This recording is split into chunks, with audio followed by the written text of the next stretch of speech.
Hi, welcome to Classic Cars Driven. My name is Matt Nichols, and today we're driving an Alfa Sud 1.5 Ti.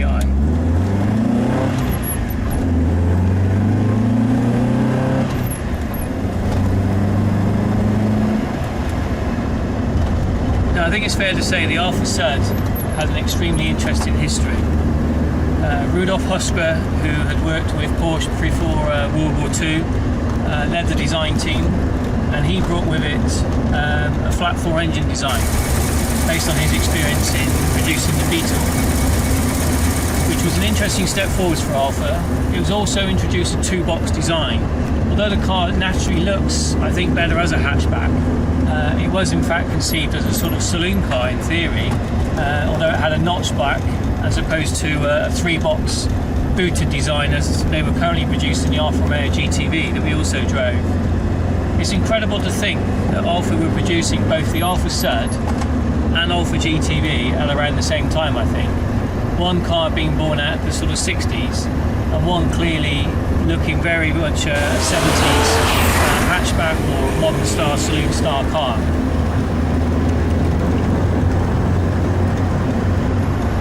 There's something very special about Alfa Romeo, I think, and this car's no exception. It's got no power steering, but it's got a very sweet revving engine. This is the 1.5 engine in this one, not the 1.2 that came in earlier models. And the engine in the lightweight car, a car weighs in sort of 800-900 kilos, is more than enough, more than ample to power it along. I spent a couple of hours in this car, and I'm getting used to the sort of idiosyncrasies of it. The main one is the seating position, which we touched upon in the Alfa Romeo GTV as well, and it basically means you're either too far or too close to the steering wheel, and it's a little bit uncomfortable. It's based on the sort of classic Italian shape, if you like, with short legs and long arms, but for anybody who doesn't sort of can't describe themselves in that manner, it's slightly awkward. But the funny thing is, after a couple of hours you get used to it and you settle into it and relax. Yes, your knees are a bit more bent than they would be otherwise, but it doesn't really matter. The other thing that's quite odd about this car is the pedals are offset quite a long way to the left. It's a right-hand drive car and it's offset to the middle of the car, almost a little bit Porsche-like. So it's quite odd, and when you first start driving it, it's very, very easy to find that you're pressing the throttle pedal when you should be pressing the brake pedal. Something that you quickly need to adapt to avoid any nasty incidents. The throttle pedal only needs a little touch of your right foot, and the car wants to sort of respond. The brake pedal only needs a touch, so there's no slack in the pedals at all. It's very sort of racing car-esque in terms of responses.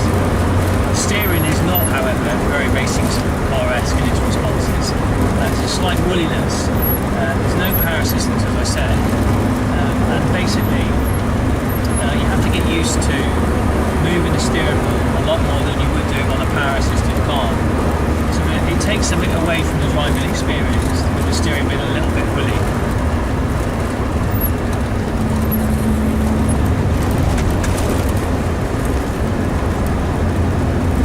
Once you overcome the woolliness, what you do get is this tremendous cornering capability. The flat 4 engine sits very low in the car and creates a very low centre of gravity, which means once you've overcome the woolliness of the steering and you sort of fire the car into a bend like this, it just glides round. It's quite uncanny. So despite the woolliness in the steering, it is a really entertaining car to push through the corners.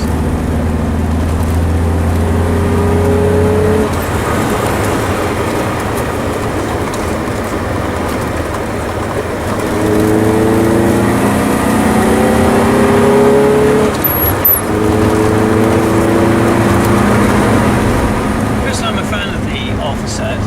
I think it'd be interesting to do a comparison with cars like the VW Golf, which was around in the same time in Mark 1 form, and also cars like the 205 GTI that came along a bit later, just to see how it fits in terms of how it drives and feels, because I know those two cars are also highly rated.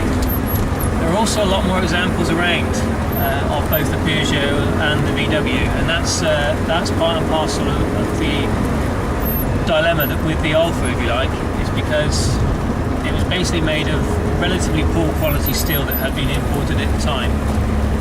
Some of the shells were left outside during production because there were many strikes, which only adds to the woe, even meaning some cars reached showrooms with some signs of rust showing.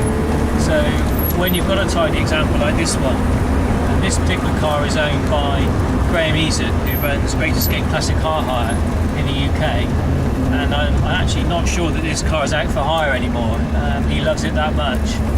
So I feel very privileged to be driving this today, and it's been a good reminder of what the Alfa Romeo Sud is really all about.